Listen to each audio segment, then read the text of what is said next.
About 7 or 8 months ago, I did a video on the ClickHouse MCP server where we connected to a ClickHouse cloud service. But what if you want all the power of ClickHouse without running a server?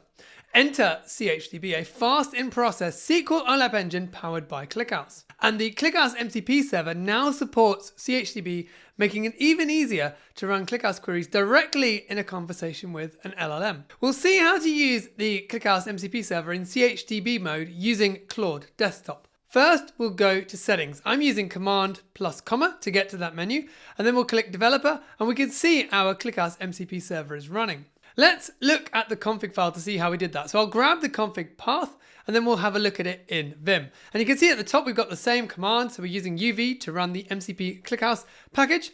You'll need to be running version 0.1.12 for chDB support. And then if we come down a little bit and look under the environment variables, we've got chDB enabled as true. And for this example, we're disabling the ClickHouse, but you could have both of those enabled if you wanted to. We're going to use Jeff Sackman's tennis dataset. He has CSV files of tennis matches going back almost 60 years. Let's click on 2015 for a little bit of nostalgia. So we need the direct CSV link, not the GitHub page view. So we'll then copy that to the clipboard. And then we're going to paste that into our Claude chat. And we're going to say, using chDB, how many tournaments were there in 2015? Let's press enter. We're going to speed things up for the sake of the video. We can see it first fetches that file, which is unnecessary, to be honest. It then runs the query using chDB, which is more like it. And we can see that query counts the number of tournaments of each type. And then it writes out a summary of the different tournaments hosted in 2015. Let's ask it another question. So how did Djokovic do in 2015? So this is Novak Djokovic, a famous tennis player, potentially the greatest ever. And you can see it goes off and runs a query, and it actually seems to have figured out his player ID. So you can see it's using winner ID equals 10495 and then loser ID, and it's kind of then running that query and then a few other queries. And if we look, we can see it's worked out his win percentage across all matches, and then it's done it by service.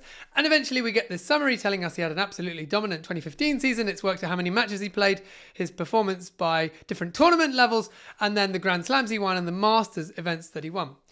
Now let's see if it can do something a bit more clever. So we're going to say, and how did he do compared to 2021 and 2023? And we'll just tell it that you can adjust the year in the URL to get the data for those years. And we'll see if it can figure it out. And you can see it goes off, and again, it's running some queries. If we have a look over to scroll over a little bit to the right, you can see it's figured out, okay, it needs to use 2021.csv, and it will then be doing the same with 2023 CSV. And then eventually we get back this nice little table comparing his performance in the different years. And it identifies that 2015 was the best of the three, but he did pretty well in the Grand Slams across all 3 years. And then finally, let's ask it to make us a chart showing his performance across those 3 years. And it takes a while to do this. So again, we're going to speed this up. And you see we get this nice little chart of his overall performance. And we can then click through and see how the number of titles compares, the number of Grand Slams, as well as his win rate. And if you want to see more on the ClickHouse MCP server, you'll want to check out this video next.